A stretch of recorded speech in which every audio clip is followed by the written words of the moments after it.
V bistvu tukaj pa nismo naredili nobenega premika naprej, ker smo svojo pozornost preusmerili na širitev osnovne šole Dob, za katerega smo kupili tudi potrebna zemljišča, in pa za gradnjo prizidka k osnovni šoli Preselje pri Radomljah. Tako da menimo, da bo tovrstni gradnji zadostili potrebam, ker v bistvu vse projekcije, številke za v bodoče kažejo, da bo tudi število otrok upadalo, tako da zaenkrat za morebitno osnovno šolo Vir še ni nobene aktivnosti.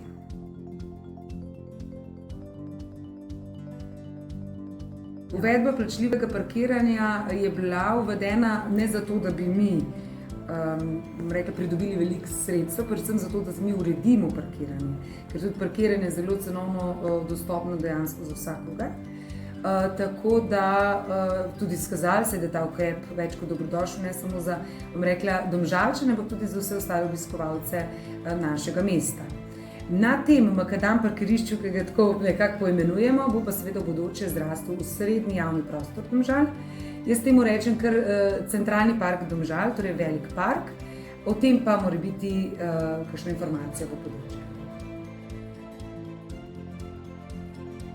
Da, v Domžalah so že več let na voljo prevozi za starejše, ki ga izvaja v našem imenu Društvo upokojencev Domžale.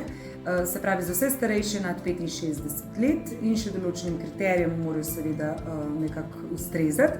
Tako da so prevozi zagotovljeni in tudi uspešno se izvajajo in smo lahko hvaležni, da imamo tako aktivno Društvo upokojencev Domžale, ki to prostovoljno tudi opravlja.